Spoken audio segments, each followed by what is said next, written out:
But if you think about oranges, if you have 2 oranges and I give you 2 more, how many oranges do you have?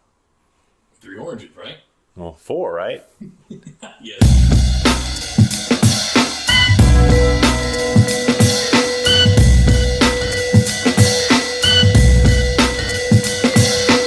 I'm here sitting in Grapevine, Texas with Rodney, Stockton, and we actually met the other day at a funeral home. I guess it's an iconic Grapevine downtown funeral home. Yeah. Faust Funeral Home. Yeah. Yeah. And I guess the reason it was in a funeral home was because they don't have their new establishment built. It's not finished yet. Okay. Or it was being prepared to move into. The Grapevine Chamber Yep. one? Okay. Wow. So, and I think it was interesting because everybody was like, hey, what's going on? Why is there that many people here? And the senior thing, and they wanted to do a video and a presentation. And that was my first appearance there. Have you met with them before? Or That was my second time there. Okay. What was the first time like?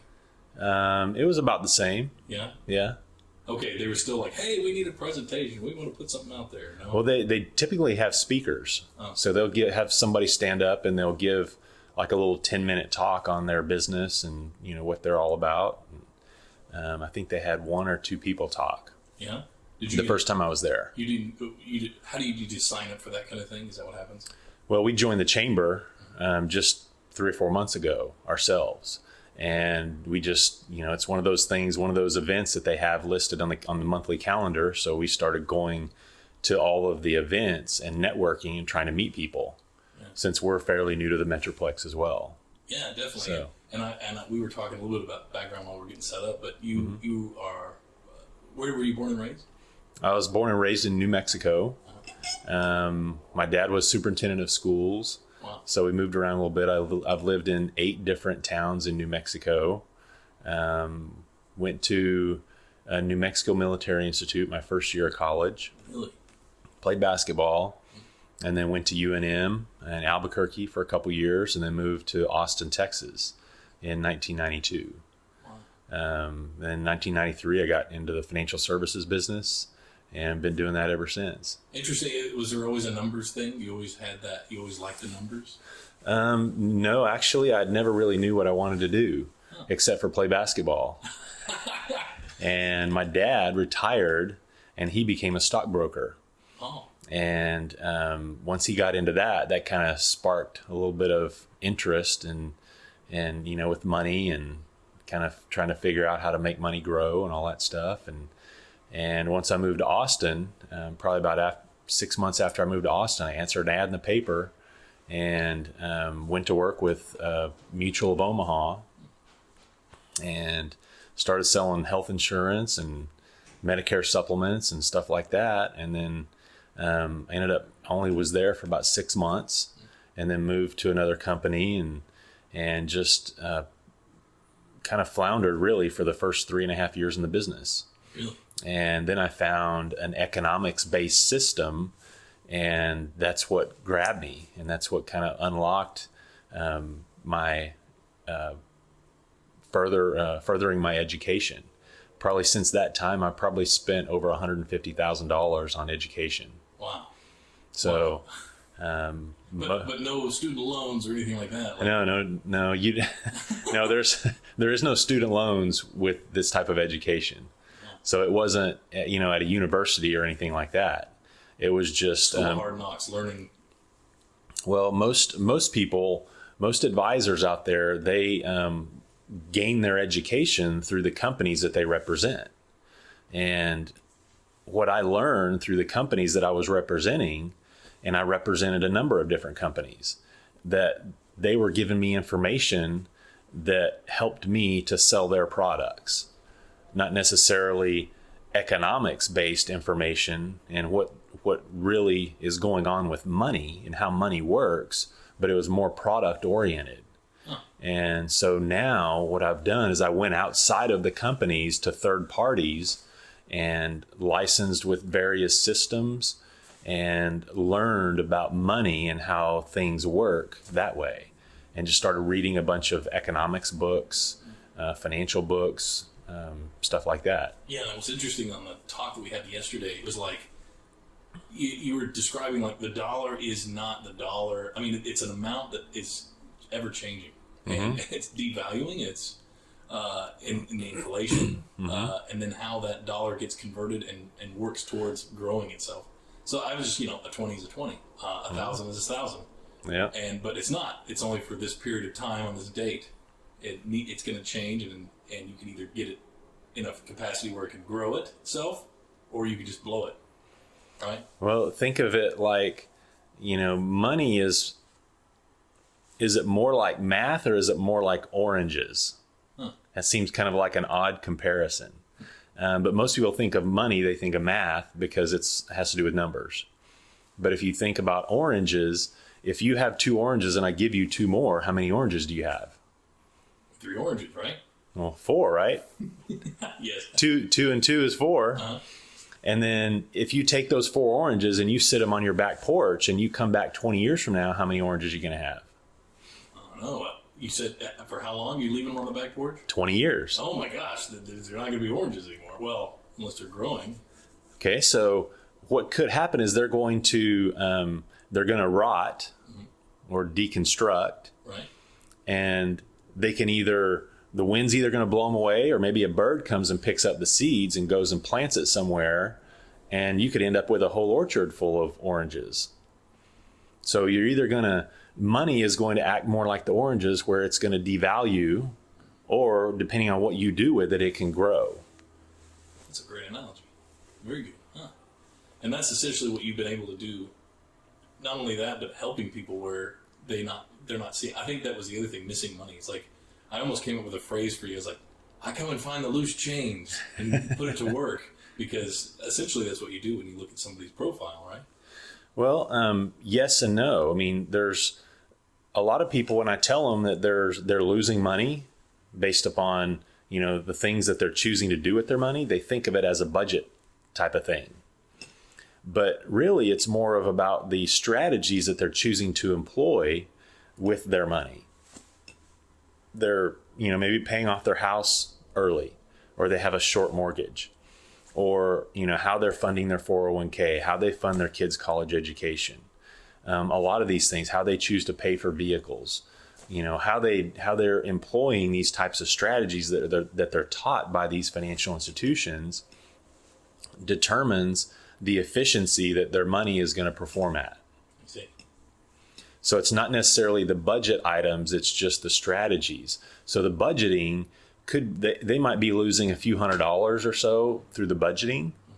If you're going to Starbucks every day, there's an extra $4 or $5 a day that you're spending that you don't need to be spending. Yeah. But the way I look at that is, well, what if that's one of the things that just helps you get through the day and helps you be more productive in your day?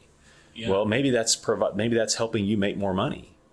So it's not necessarily cut back on the $5 a day, but there might be thousands that you're losing through the strategies that you're employing. So how do you figure out with this debt elimination, like extreme elimination? How do you factor in, okay, that Starbucks drink is probably not working as well as it should? You need to, are you allowing them to come up with the idea?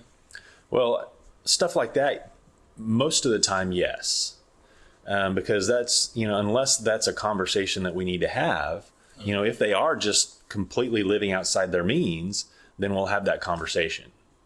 But a lot of times it's not really that, it's more of those strategies. There's on a typical household family income of $150,000, we're probably going to find $20,000 to $30,000 that's flown away from them that doesn't need to be, just for the typical strategies that they're employing. I see. So we can take the debt and start accelerating the elimination of it just through rearranging some strategies and tweaking some strategies and finding, an extra $1,000 to $2,000 a month that's flown away from them that now we can use to redirect and accelerate the elimination of their debt. Wow. And at the same time, we can help them build an asset and get out of debt at the same time. And what's the time process for something like this? And can you give me an example, like that you had in the past? Well, yeah, I've got a client that's recently retired, and they called me up, and ended up selling their house and moving to a new state, new location, and but they had a bunch of debt, about $130,000 of debt. And that was like credit cards or loans or credit cards, personal loans, consolidation loans, just you name it, cars. Wow. And through just kind of a retweaking of their current situation, we're going to have them out of debt in about 37 months. Wow. And at the same time, building up a large amount of cash that they can tap into for other purchases down the road. Wow. And of course, you give them. Do you do a reevaluation after a few months? You go, okay, what's going on, or do you check in with them, or? Yeah, the system will actually we check in with them like every few months. Okay. So we're on top of it, and we're kind of the system is designed to hold them accountable. Yeah.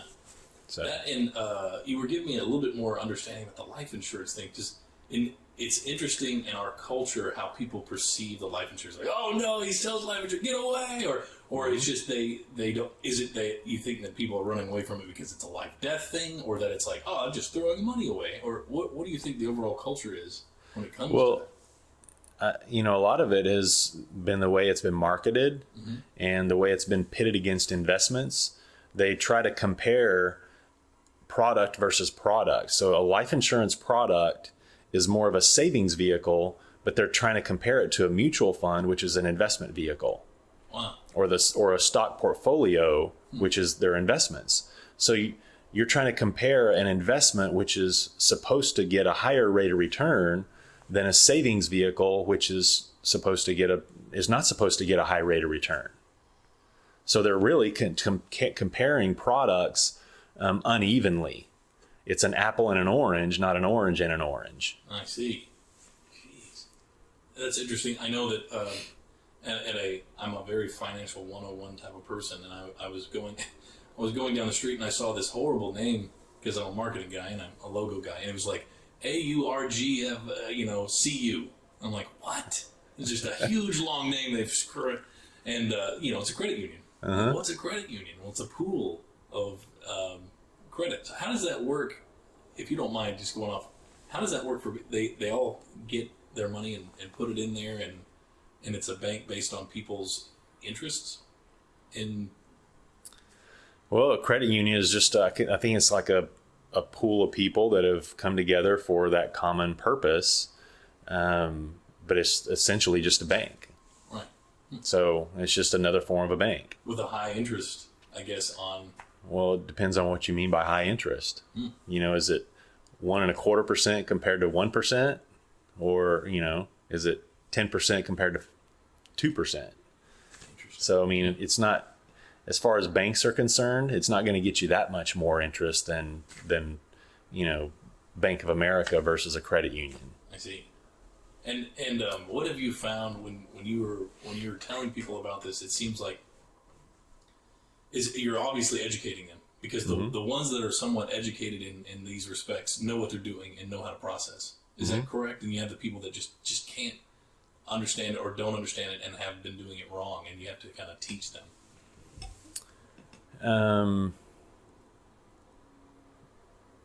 I guess I'm not clear on what you're asking. So I guess when you approach most people, there's either like, to me, I feel like, it's like mechanics, auto mechanics. Mm-hmm. These guys, they grew up, they might not have actually gotten certified as an auto mechanic, but they've worked on a car long enough to know how to maintain a car and keep it going. So there is things to teach them. There's always something that they don't know, because it's as complicated and planned failure as a car is. There's always a weird engineering ability, and even with finance, they are changing. I think when I watched that one movie called The Big Short? Did you see it? I didn't see the movie. I think I read the book. The book. Okay. Yeah. I'm a visual guy, so but I was very interested when he went to the banks and he said, "Hey, I want to set up this feature," and they're like, "This is ridiculous." And then they set him up for what was it, $1 million a month or something like that? I don't remember. It's been a while since I've read that book, but it was a big sum. Right, and it was just ridiculous the banks thought it was so ridiculous. They're like, well, we're going to charge you for this procedure that doesn't exist and will never happen. Mm-hmm. And I was blown away with that. And I remember the movie gotten so complicated they actually did a cutaway with a woman taking a bath in a champagne. This is the part of the movie that's so complicated that I'm just going to explain to you what it is, but you get to watch it. I thought that was good. I don't know. They probably explained it in detail in the book, but I can't believe that was real. That really happened. And it was. When was it? In the 2000s? Yeah, it was 2008 is when it all came crashing down. Wow. But it had been going on for a lot longer than that. Yeah, it was just a balloon ready to pop, right? Yeah. Incredible. Yeah. I'm sorry I got off on that tangent, but that's all right. That's all right. When would you be able to see something like that if it occurred, or what were you doing in 2008 when something like that was happening? The same thing I'm doing now. Yeah. Yeah. And it wasn't because it was in the housing market. So if you weren't in the housing market, you wouldn't really see the disruption of this chaos. Yeah, unless you were, doing a lot of research and, just keeping up with every market and watching for trends like that, you probably wouldn't have seen it. There's probably more than one person that called it, although one person had got the credit for calling it. So, but that one person also, or maybe several people, were all in, and they made a heck of a lot of money when the market dropped because they saw it coming and they started, betting against it. Yeah. And sure enough, it happened and they scored big. That's crazy. And what's interesting about what we talked about yesterday in that grid that you showed me was the protection. It was kind of a protection grid. Mm-hmm. And if an event occurred like that 2008 situation, that protection grid would have worked in all the way back to, I guess, the very beginnings of it. I don't have the chart in front of me, I can't see it, but I think it was insurance. It was like insurance, life insurance, and that. So how would that, tell me the process of a 2008 situation. Well, in personal finances, we want to build and structure a person's money so that their plan works in all situations.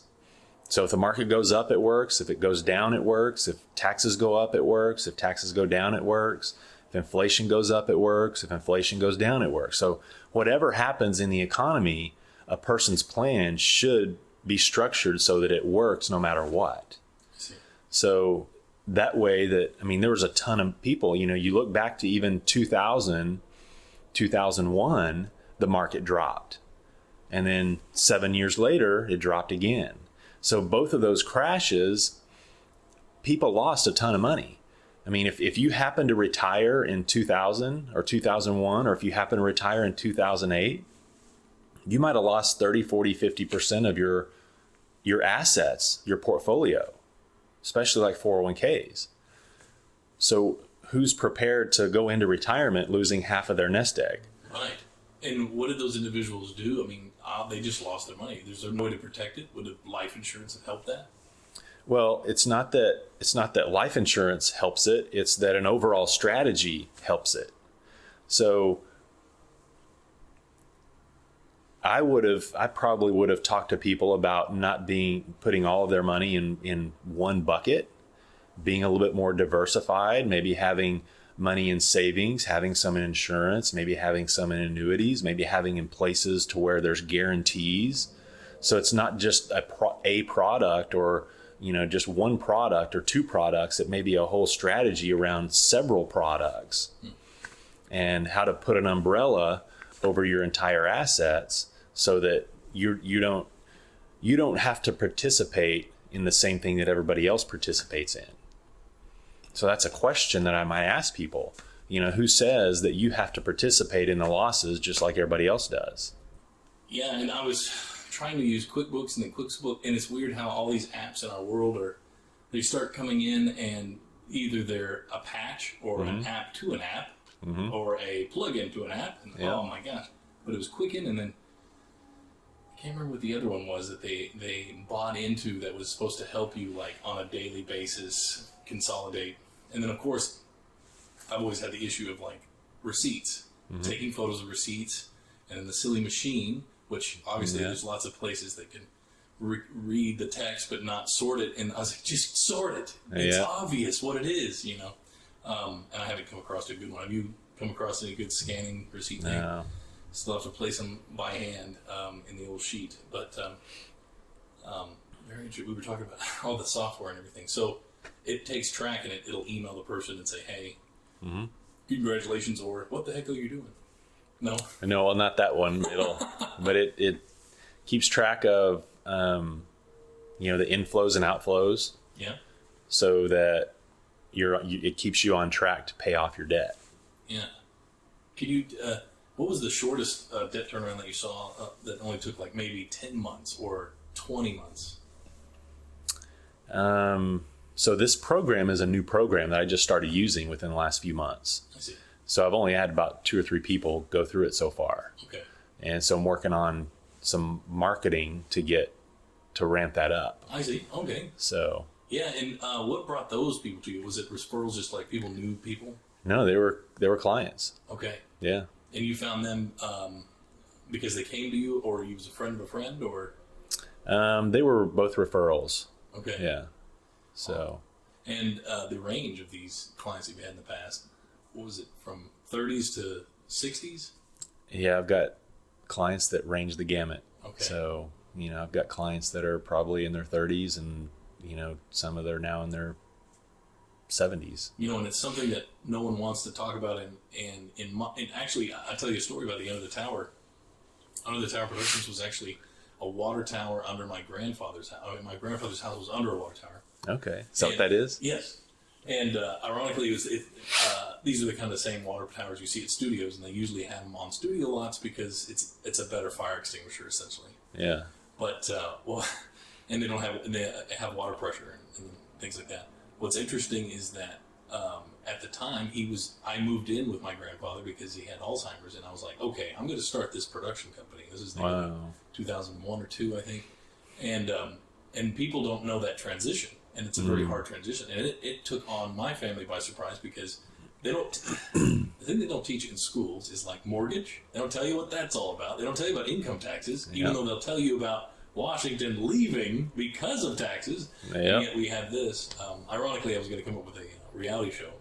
And that reality show was, I was going to find one of those look-alike Washington guys that go out and they love dressing up. They love Washington. They know everything there is to know about it. They know how he would react. Find that individual and do a reality show where either science has brought him back through teleportation or genetic, cloning or whatnot. But he is on site, and this reality show just shows his life now in America 2020. Wow. And I have it where he slowly becomes a terrorist. Because he's like, what's this? Taxes? What? And then of course they name him as a terrorist because he's like, I'm taking his country back or whatnot. Yeah. And I thought how ironic to splice in a little bit of history and mentality of him. But that'd be interesting. Yeah. Getting back to that's a good idea. Yeah, getting back to exiting life and the wills and the trust. But it was like the family didn't want to put him in a home.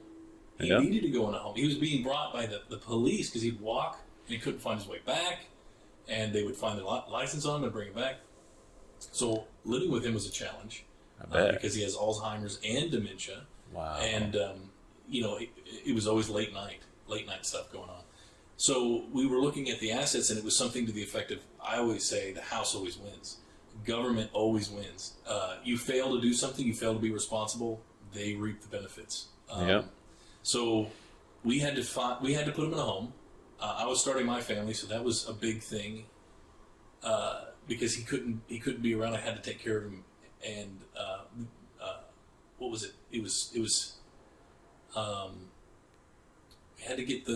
we had to put more money into the house because we had to dissolve the assets to a certain level before he could transition and things like that. Can you just walk me through what people will normally walk into? You're talking about not just the baby boomers, but even these poor Gen Xers and things like that, like me, walking into this. Oh my gosh! You know what? I'm getting to the end. My health is not as good, and I can sit behind a computer and play video games and work. But what am I up against? Well, I mean, everybody needs to have a will at least, because, if not, the state of Texas or whatever state that you live in is going to have a will for you. They already have it all planned out for people that die without a will or any kind of planning. So if you have assets, or, you even want to, designate how you want to be treated in the hospital. Like if you're sick, or, you get dementia, Alzheimer's, stuff like that, you need to lay out how you want to be treated. And, whether you want to stay on life support or keep you alive artificially and all these things. Because if you get Alzheimer's, dementia, stuff like that, you no longer have mental capacity to make decisions. So if you don't have it laid out before that, then you're stuck. So you need to have a will. You need to have, maybe even if you have assets, you need to have a trust.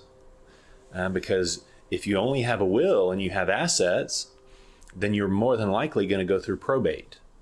Now, the good thing with Texas is that probate is not as big a deal here as it is in some other states, but it can still take a long time. Like I have a client that, their parents died just in the last 5 or 6 months, and the siblings, there's 3 siblings, and they couldn't all come to an agreement. They weren't fighting.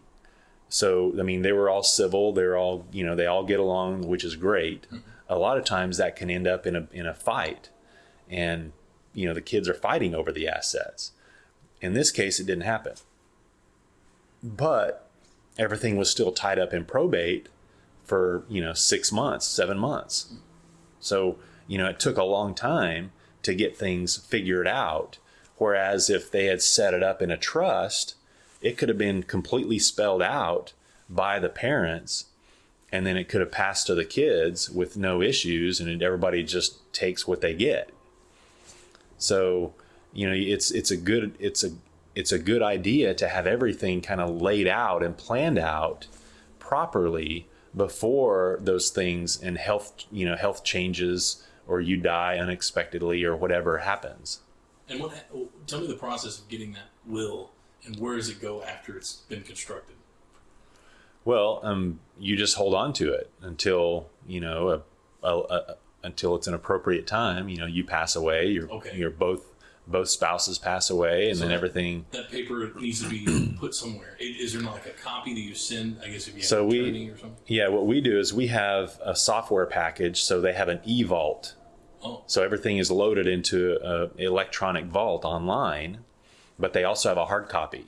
So the hard copy is up to them where they put it. I typically would suggest they put it in a safe, probably a fireproof safe, and keep it in a hidden place, and that way, and also make sure that one of your kids, maybe one or more of your kids, know where it is and how to get to it. And how much does it cost for the e-vault in the process? And is it like a one-time fee?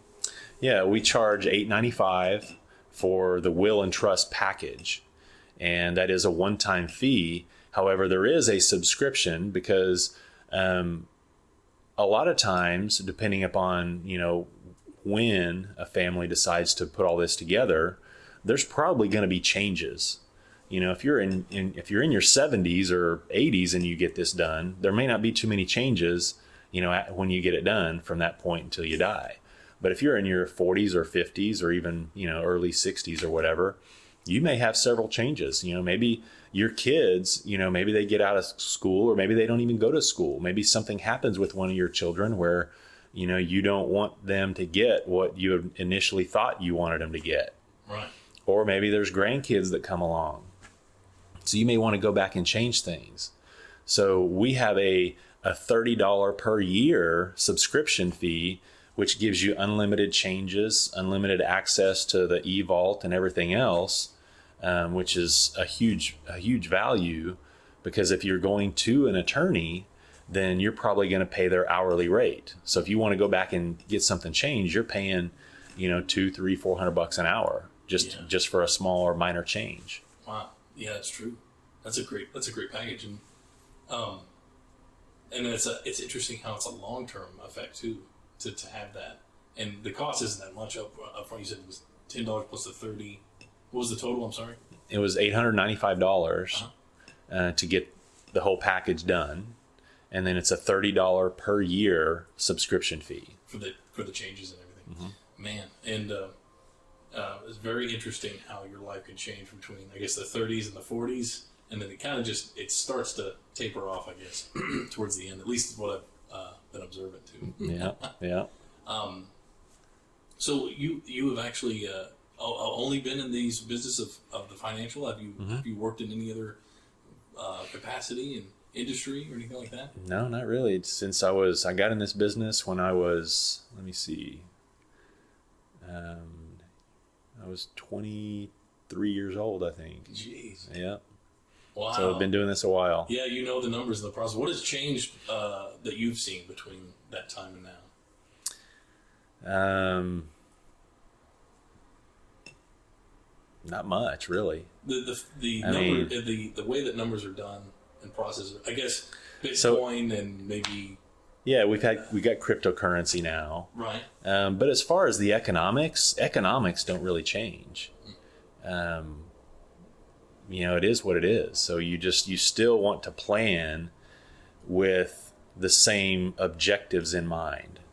We want to maximize efficiency, maximize output, but we also want to minimize risk. So how do you do that? It's more of strategy rather than products. So the whole thing is, the industry still focuses on products. This product does, 1, 2, 3, 4, 5. Mm-hmm. This product does 6, 7, 8, 9, 10. Mm. So if we stop focusing on the products and learn how money really works, then we have a better idea of what to do with our money. Does that make sense? Yes. And how have you implemented that with your own, your personal life? Like, have you must have pinched every penny and living off interest, right? I wish I was in that position, but I still follow the same principles that I teach my clients. So it's still a matter of, I want more money, mm-hmm. and I want to do it with less risk. I want to add more protections, a bigger moat around the castle. But I still want to use the same cash flow and assets. But as a person's income grows, they may have more resources that they can devote to setting aside and planning for their future, building that castle. Yeah. And right now you showed me that mountain analogy where you're building up the retirement mountain, but you're also going to have to take the downslope. And how are you going to taper off?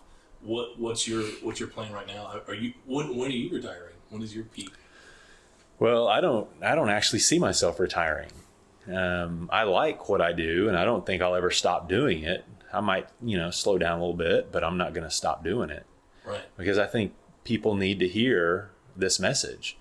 People are still retiring in a position that is not the optimum position. So people are going to still put themselves in a position to run out of money, and then they're left only with a Social Security or a small pension. Sometimes both, sometimes it's either or. Right. So, I've seen people that are, Social Security only, and now they're living off of, $3,000 or $4,000 a month. Wow. When they were making, $10,000 or $15,000 or $20,000 a month in their working years. So that's a huge adjustment to go from, a lifestyle that you're accustomed to having to cut back completely, and maybe even completely downsize and, go into a low-income housing or, whatever it might be. Yeah. Being a Walmart greeter. How many people want to go from an executive, a professional position, to being a Walmart greeter? And unfortunately, I have those thoughts every time I come to a store where there's an older person or elderly person. You're like, are they wanting to be here, or did they not prepare? What is going on? Yeah. And it's really disturbing when that happens. And I come from a background where you find a government job mailman, something, and do it as long as you can. Mm-hmm. And then you can retire and don't worry about it. And to me, I could never see myself retiring. Like you said, it's just one of those, just like, there's always something to do. There's always a craft or a hobby. I like your hobby a lot better. I wish I knew how to work it. Yeah. But there's always something to look forward to. And you're always going to do something. And that was the thing, when my parents retired, I go, what the heck are they going to do? Yeah. You know, I thought for sure that they would have, since they've been doing this pattern for so many years, that they would just spring into another pattern that was so similar, or maybe getting on something like after getting that state job that my dad had, and he retired. Oh, I thought for sure he was going to start consulting or something like that. Yeah. No, he doesn't want anything to do with it. He just wants to sit and watch TV and hang out and do some crafts and tool, and that's an interesting lifestyle. But that's where it's sustainable, because the state is a really good corporation that won't go away. But in many cases, that was the other thing. In the jungle, the concrete jungle, who knows if these companies are going to stay around? Who knows if Walmart's going to be replaced by Jim Jam or some weird name? They're coming up with the weirdest names now. I know. For all these companies, and you're like, whoa, what's going to happen? Yeah. Well, and you don't know, if you're not doing something, you're going to die a lot quicker. If you just retire and just, sit in front of the TV. Being idle. Yeah, being idle. If you're not out doing something and interacting with people, and if you don't have a purpose for life, you see it all the time. Look at football coaches, ex-football coaches. A lot of them, they retire, and if they do nothing, it's not long before they're gone. It's amazing. Yeah. And football's another good example. Some of those football stars, like, I've been on the set doing commercials with Emmitt Smith and so forth. They invested their time and money into, their image. Since they had awareness, they could be a brand that could be aware. Emmitt Smith hates commercials. We did all 6 commercials at an academy sports store, and it wasn't closed. We didn't close it off. It was open. We just moved the production, kind of taped it off, and kept on going. Wow! But he did a photo shoot and a radio spot, and it was also behind the scenes. And it was hilarious. We had this gas grill. And he kept talking about the gas grill. We did a commercial spot. He's like, "This gas grill is great. It does this." So in the behind the scenes, I go, "Hey, so you use that grass?" Hell no, I don't use grass. I use hickory. I cook the food on hickory. I don't use gas. Wow. So I thought that was hilarious. He didn't claim that he was using this. He just said it was a great grill, Yeah. And I was like, well, we can't use that in the behind the scenes. But, scratch that one. But I also talked to him. He I think it was Troy Aikman does the Acme brick, but he does the whole cement wall thing. What is it? It's the solid cement walls. They're called something. They're large cement walls. They put them up, and that's what most industrial complexes like Walmart and they're called Uniwalls or something like that. Anyway, he invested in that company, and that's what he builds. But that's interesting when you take a superstar like that, and you've seen it. We really haven't seen the horror stories of the ones that have crashed. They've gotten very popular, and now they're gone. Where'd they go? All that money, it's just gone. It's amazing how fleeting it is. Absolutely. There's, even A-Rod has a show on TV now that I think it's called Back in the Game or something. And he's helping, ex-athletes and celebrities Really? Yeah, that have fallen on hard times because they kept living a lavish lifestyle, but they didn't take care of their money. Was there ever been, I know you don't have that many clients, but has there ever been a situation where you have a client and you're just like, you're doing it wrong, and you keep doing it wrong, and there's nothing I can do to help you. This is the warning signs. Yeah. Oh, okay. That's happened. Yeah. And you just say, you just show them a graph, or you say, this is where it's going down, you're going to hit rock bottom in this date and this time. Yeah, you can tell them, but they're going to do what they're going to do. Right. It's human nature. So, you can lead a horse to water, but you can't make him drink. That's a good one. That is good. Yeah. And I guess it's almost like personal training in a sense what you do, because you have to train these people and get them in a capacity where they're going to use what you've what you predicted, I guess. Well, I have to untrain them from what they've learned their whole life or what they've been following for a number of years, and then retrain them to what the truth is, to what a new strategy is actually going to do for them. Yeah. So it's an untraining and then a retraining. So give me an example of, it seems so simple. It seems so simple. You have an income, you've used credit cards, you've got debt, and the best way to do that is to, what would be something simple? Somebody has a $10,000 worth of credit card debt over several different cards, several different interest rates. Do you just say every month pay the minimum, but also a certain percentage? How does it work? I'm sorry. Well, I mean, you snowball, so you kind of start with the lowest, maybe the lowest balance. Sometimes it may be the lowest or the highest interest rate. Kind of the way I look at it is, what is the payment? If you have a $50,000 balance with a $400 payment, so you take 400 times 12, which is $4,800, and divide it into 50,000. So that's about 10%. A little bit more than 10%. Okay. Like 10 and a quarter or something. Uh-huh. So I'll tell people, okay, look at this like if this was an investment property. Okay, so if you could take $50,000 and invest it in an investment property, and it was going to generate $400 a month for you, is that a good deal as compared to this other deal to where you might have a $5,000 balance and a $400 payment? Okay.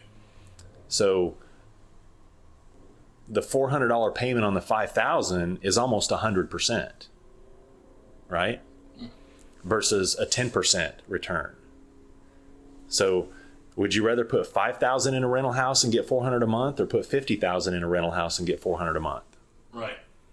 So the one that we should pay off first is going to be the $5,000, because the payoff to the payment is a much higher ratio. I see. You see that? Yes. So that's kind of how we look at the payoff and how it should be kind of layered, or the order of the payoff.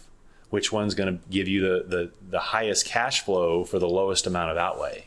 So would this life insurance situation you were talking about, where you're accumulating all these funds, and is it like a savings account essentially? How do you utilize that?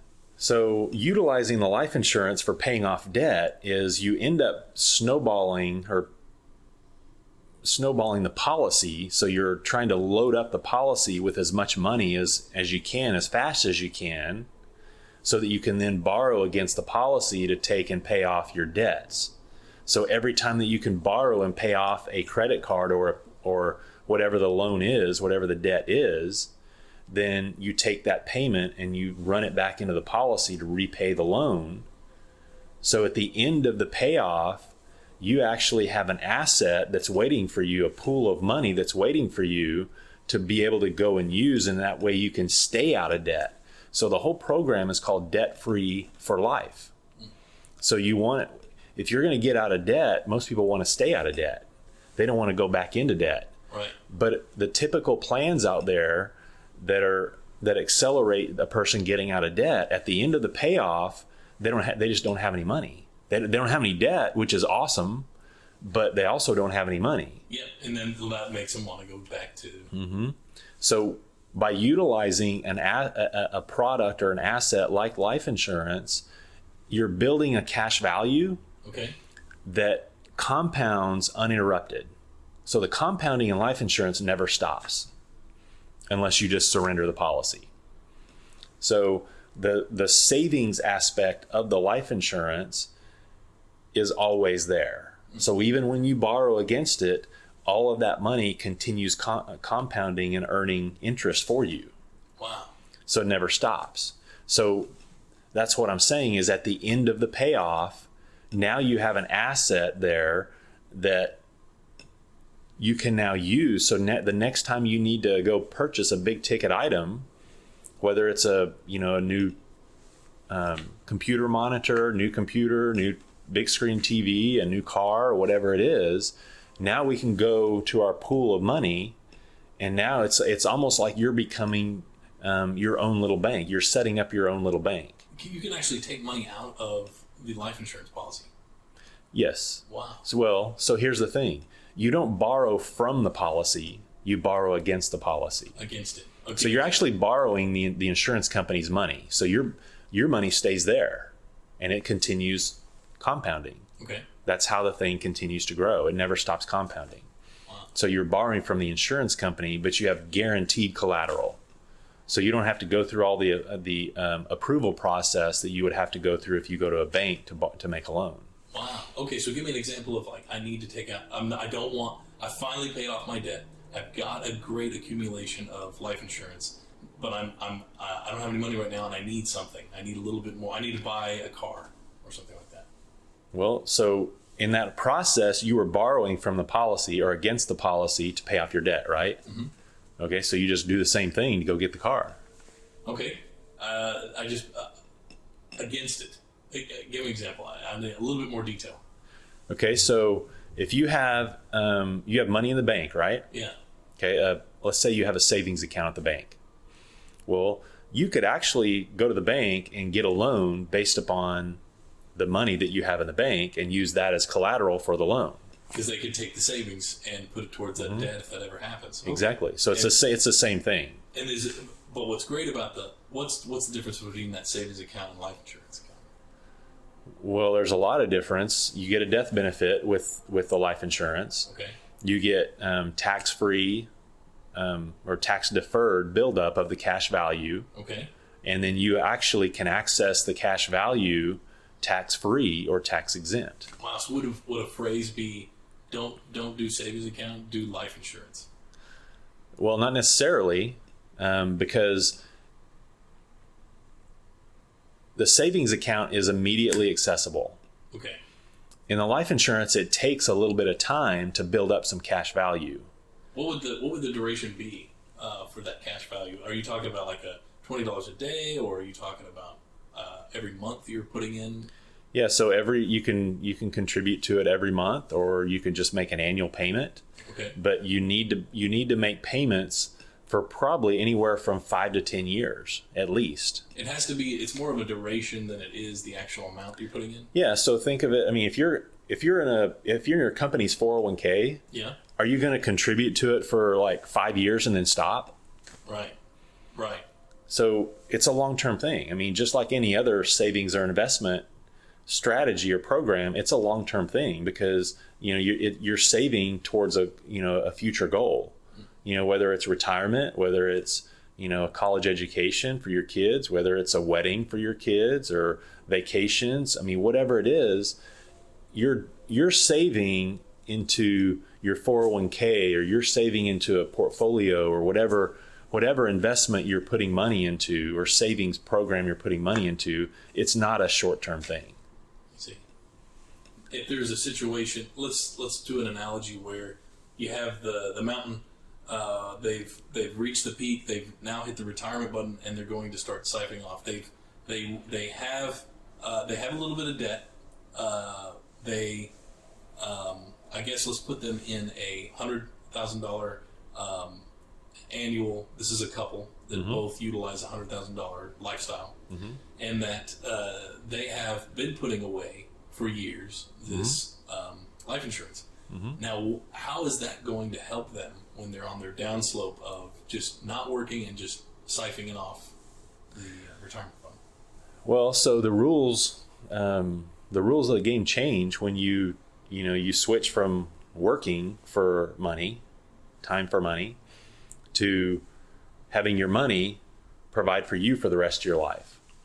So it's kind of like you're climbing the mountain while you're working and you're building your wealth.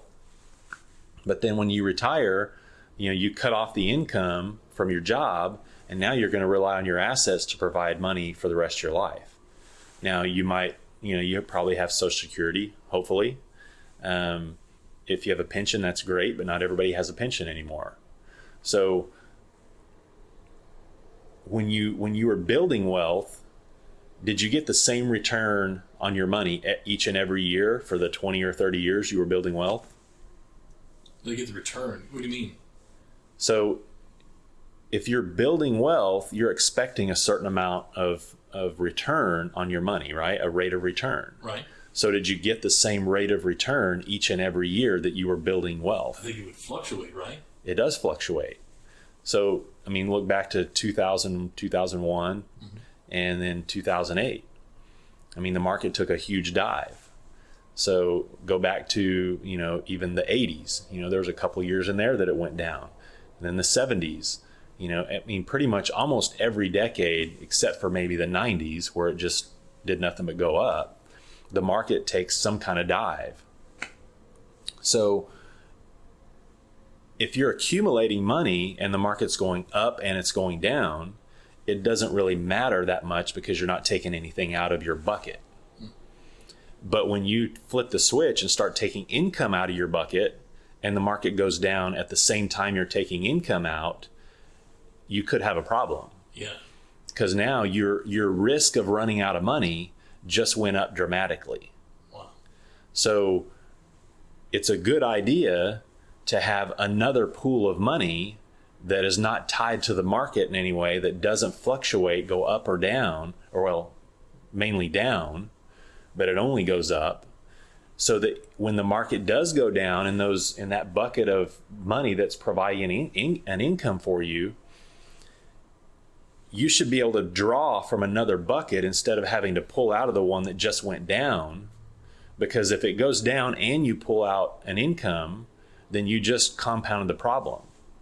So let's take $1 million. Okay. So if you have $1 million and the market drops by 15%, and you took $100,000 of income out, so it's really not like losing 15%, but more like losing 25%.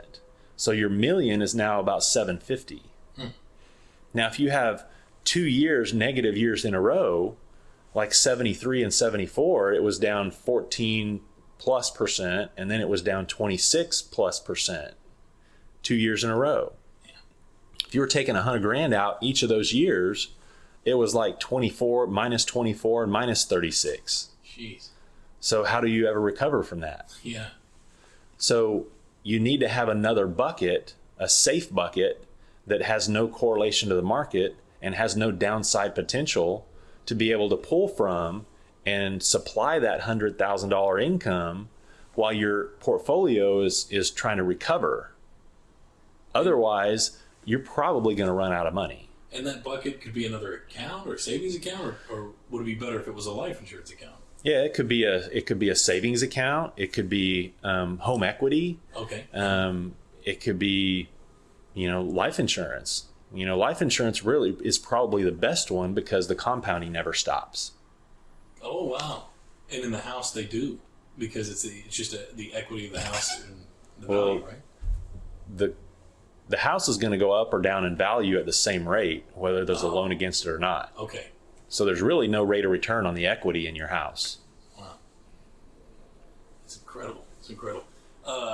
And it's interesting because it's so complicated in my mind. Because people don't use this on a daily basis, and it's also, there's a time issue. There's so much time that I can't even grasp, and just hire somebody to tell you what to do. You're that guy. Yeah, but for me, I don't like just telling somebody what to do. I like them to understand what's going on, because it's their money and their life. Yeah. So you need to understand it. At least, maybe not to the level that I do, but you need to have some level of understanding of what's going on with your money. Right. That's incredible. It's incredible. And it's interesting because our lives are so focused around getting that money and making that living and that lifestyle. Yeah. So financial planning. That was the other thing that we were discussing, because I was trying to put you in a category. What are you, a financial planner? What are you do? Are you just selling life insurance? What are you doing? And you showed me that grid, and it was I don't know, what did you define yourself as? Well, I said that I'm kind of like a macro manager, So I help people put all of their advisors around the kitchen table at one time and start evaluating them. So we can see what kind of a job that the money manager has done. We can see what kind of job the mortgage broker has done. We can see what kind of job your real estate agent has done. We can see, all of these advisors that a person has. Most of the time, they don't ever have all of those advisors sitting around their kitchen table talking to each other. So they're making decisions in isolation. So if you go to your money manager and he tells you how to construct a portfolio, he's not necessarily talking to you about your car insurance and home insurance. So how do you know that your auto and home insurance are actually protecting all of your assets like they should be doing? Because if you go to your car insurance person and home insurance person, they might tell you one thing, but they don't necessarily know your entire net worth. What else you have going on.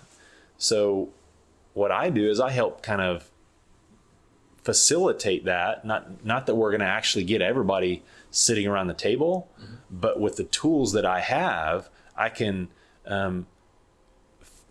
pretty much do that in a general sense by having everything on one piece of paper that breaks down what each person is actually doing and what each product is doing for the whole. And what makes you different than a financial planner?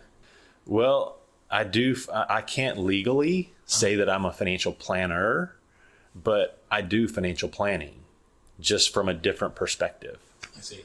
So I'm not a CFP and I don't want to be a CFP. Like I think I told you that I'm probably going to get a securities license. I used to have a securities license and I got rid of it because I didn't use it. Huh. But I'm getting a different license that now I can see. The reason I got rid of it because I hate the stock market. But some of the things that I've learned over the last couple of years, like what I just described to you about the market going up and down, and your income being limited. So by combining the investments, the portfolio with the life insurance, I can greatly reduce the risk of the investments by having that backup over here to supplement the retirement income when the market does go down. So we don't have to risk running out of money if we've got this over here that's going to supplement when the market goes down. And now we can give it a chance to come back because, over the last 100 years, every time it's gone down, it's come back. Wow. Yes, that's true. It's just it's slowly going up. But when I see that scale going up, I think, well, that's just inflation, right? Not necessarily. It could be. If you look at the value of the dollar now as compared to 100 years ago, yeah, it's definitely inflation. Inflation hurts the value of the dollar. Right? Yeah. So what's the cure for that? Having more dollars, right? Yeah. Or more spendable dollars. That's true, because the dollar, yes. So if we have a strategy for creating more spendable dollars, then we've helped you with regards to inflation. Yes. It's interesting. It's almost like it's not even about the actual dollar amount in that respect. Then it's kind of just preparing you for the liquidity of value in general. And see, you can't, and kind of going back to the distribution part of it and that $100,000 distribution off of $1 million. Well, under traditional strategies, you can't take $100,000 off of $1 million. Do you just set it at a lower rate? You say, okay, let's just do it at 50. You can't do 50. Really? Yeah, because you'll run out. Wow. You have a very high probability of running out of money. If you take if you have $1 million of assets and you're going to take 50, that's a 5% distribution rate. Just slowly based on the market and the way it fluctuates. Mm-hmm. And it'll wiggle its way out at an early rate. If you're taking money out at the wrong time, then it's gonna kill your principal. And there may be, if you lose, if there's a big enough downturn, then you're probably not going to be able to recover from it. Yeah, buying stocks for the first time, I was like, what? They're charging me on getting it out? What? And then there's taxes on this? Well, that's an IRA. Oh, I see. Yeah. And of course, Bitcoin also charges you well. But it's a processing fee from their internal whatnots. Well, nothing's free. I mean, in the financial world, you're paying a fee for every transaction that you do, pretty much. Wow. In the banking industry anymore, I mean, there's, it's almost, a fee for having your money in the bank. Yeah. And you're paying them. I know. And they're using your money. And they're using your money. A wealthy individual, I asked once, I go, well, how much money do you put in there? He goes, every cent. Every cent. And of course, he's a wealthy individual already put their assets in the right spots. So all the money that's left over, they'll just put it all into the stock market. But he didn't just put it into he put it in all these different ones that were, there was I think he said there was a 25 different individuals, and they were just always maintaining 15 different accounts, and that they were always watching. And I was like, is that a thing? Or have you heard of things like this? That's incredible. I guess these are all brokers, and that they slowly watch, and where's the money going to work its best? Yeah, he might have, different brokers that are specialized in different things, different industries, different outlooks. And what's your take on the average person off the street that would look at the stock market or look at Wolf of Wall Street movie and just go, and then them Wall Street guys, they just, they're trying to sell them stocks and make that money. What do you see in reflection of, is it that, are you the wolf among the sheep as far as the financial aspect of knowing how things work? Or is it just that you just know where the money needs to be put and how the progress to get people out of debt and so forth? Well, there's a book called Rich Dad, Poor Dad that I recommend to a lot of my clients. Okay. And one of the things that he says in that book is it's education. So think of if a person knows how to invest in the stock market, is the stock market risky to that person? If they know a lot about it, is it risky to them? No, it's no. Not. Right. If a person knows a lot about real estate and he goes and invests in real estate, is real estate risky to him? No. No. It's just lack of education. But to the guy that invests in real estate, is the stock market risky to him? Yeah. Because he doesn't know much about the stock market. Right. And to the guy that knows a lot about the stock market and knows nothing about real estate is risky to that person. So it's education. So each person needs to educate themselves and figure out, okay, well, where do I want to put my money? So risk is managed through education as well as through strategies. And in growing up and learning about these type of financial institutions and strategies, it just seems like, wow, the game's already been figured out. It's not only been figured out, there's rules against it, and then somebody's trumped those rules, and then who am I dealing with? I'm actually paying taxes based on all these people that are crazy, like the Trumpers or something, Yeah. That they figured out what the workaround, they figured out, and then that law has been built, and then this is why we have to do it in this manner, and it's really kind of, to me, it was just like, well, I could learn all these facets, or I could just do what needs to be done the way that they are instructing me to do it. Well, so I've always kind of taught my clients that there's 4 rules of financial institutions. So if you were president of Wells Fargo, what is the inventory of your bank? The inventory? Well, it's obviously money and savings. It's money, right? Right. So you need people putting money in your bank. So how much money do you want for your bank? How much money do I want to sell a bank? No, how much money? You're president, so how much money do you want people putting in your bank? I don't know. That's a good question. You would need millions to support the... So as much as possible, right? Right. Okay, so that's rule number 1, is you want money. So how often do you want people sending you their money? How often? Oh, as much as any time they can. As often as possible. Yeah. Okay, so when it comes time to give it back, how much do you want to give? How much do you want to give back to them? Do you want to give in lump sums or small installments? That's a good question. You would want to keep a hold of it and just bleed it off to them. right? Exactly. So you don't want to give it to them in lump sums. You just want to give in small installments. So that's where the income comes in. So you want to hold on to and control, which is that fourth rule, is holding on to that money and controlling it as long as possible. I see. Yeah. Yes, and they definitely want to do that, especially with savings accounts. Okay, so if you look at all the strategies that we're typically taught, and look at how they fall into those four rules, almost every strategy that we're taught falls into those four rules. So look at a 401k. Okay. So you're giving your money to a financial institution on a regular, ongoing, systematic basis. They're holding on to it until you're 60 years old, maybe even 70 and a half. And then when it's time, so look at a mortgage.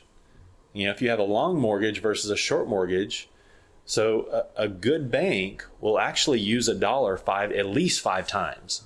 Yes, and as you've seen in the monotony of the inflation of money or the characteristics of that, it's interesting. When I went to these camera shows, they would always show you the camera that you need to get right now, and then they have a box, and that box shows a concept camera that they might come out with next year after that you might need to get. So it was always like planned obsolescence and so forth. And ironically, with these TVs, I won't even get into the technical parts of it, but essentially when I say 4K and 8K, that's what's happening. It's now 8K is obviously double 4. Wow. So there's even more resolution. Every one of my cinematography shooters are always striving to shoot in 8K. Why? Wow. Why? No, I mean, we got phones, for crying out loud. Yeah. So why would you need that extra resolution? And it was always because, well, they're always after quality, but they're also always after something that will last a long time. Mm-hmm. And, obviously, when people get 8K TVs, they feel that that's what's going to happen. When the 16 millimeter and the 35 millimeter came into play, they were just like, well, everyone wants to do 35 millimeter. That's the premium thing. And I think what happened is, 8K is just, to me, I think it's kind of ridiculous.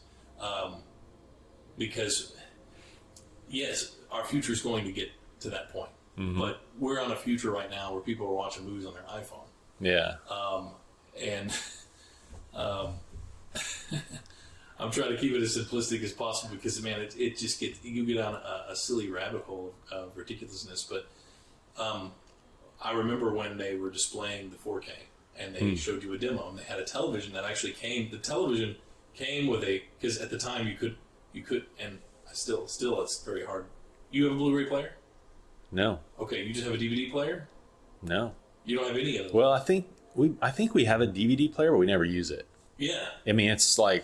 It's old. We don't even use it anymore. Why even buy a Blu-ray player? Because you got Amazon and Netflix, right? Yeah. And to me, I want a player because the way that compression works or the internet drops out, or you've seen it where the internet shifts gears. A good example is when you upload a video to YouTube, no matter how big it is in the duration, say I think they're doing 8K now. Yeah, they're doing 8K. You can upload an 8K resolution, even though most computer screens aren't even going to show that. Yeah. You upload that thing, it immediately deletes the file and makes its own encoding that no one knows about. It's a secret sauce. Takes that encoding and then makes all these different resolutions.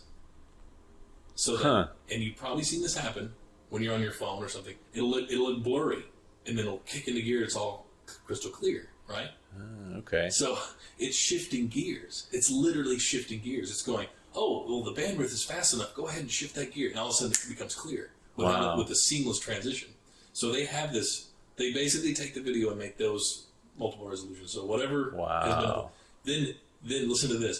Because YouTube is YouTube and it's fast, if you're playing the video in another state and there's multiple people playing that video in another state, they will duplicate whatever's on the server here locally and duplicate it on a server nearby because so many people are accessing it and playing it. Interesting. So I'm like, there must be infinite storage of facilities out there. I know up in Alliance area, they've it's like the size of Walmart, but there's 10 Walmarts in a row of nothing but server farms for Facebook. Wow. And they even had to tap into the state's power grid or something to power this thing. And, they got guys on roller skates rolling down these aisles and swapping out drives that have failed. And you're just like, what society we're living in? And if you wanted to go even creepy, have you ever seen a show called Black Mirror? Mm-mm. Okay. Black Mirror is like Outer Limits or the Twilight Zone. Huh. Okay. Of today. And they've really harped on all the future stuff, and most of it's the contact lenses. Huh. You've never done VR, right?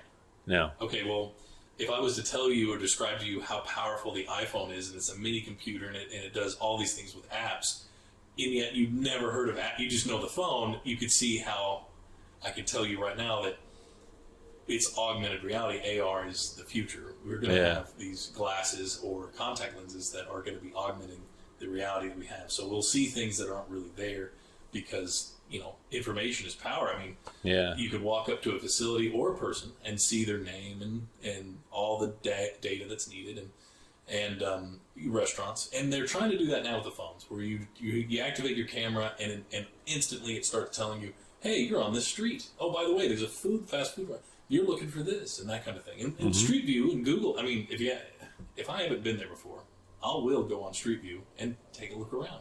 Huh. And I think that we're going to see more and more of that with these augmented systems. It's called augmented reality. And this Black Mirror is going into many different combinations and facets of that. And one of them was this guy breaks up with his girl. Or no, the girl breaks up with him and she blocks him. Well, blocking with a contact lens of communication is that when you see that person now, it's just a fuzzy haze. Wow. And you can't even hear them if they're talking to you.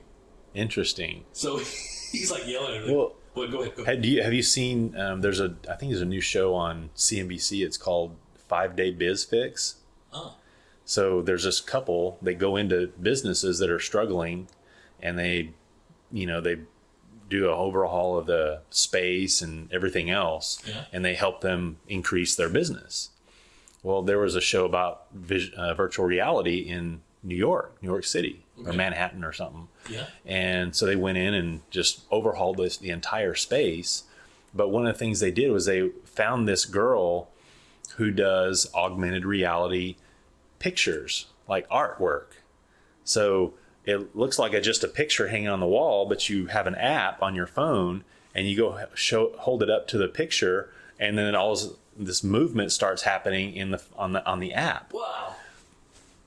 And so they partner. So every piece of artwork that's sold, they split the profit off of it. Oh, no way. Yeah. Well, I remember in the early 2000s, there was a thing called Second Life, and it was on national news. They were like, Second Life, this. And an artist was making more money in a virtual art gallery selling his paintings for the Second Life people. Huh. And you could either buy the digital painting for your digital house, or you could buy the real painting and put it in your real house. Wow. That kind of reminded me of that. But this was a business, but they helped this person. Yeah, so he had a virtual reality business. So they ended up setting up all these. I think he had like 4 or 5 stations to begin with. Okay. But when they were done, they had like 12 stations.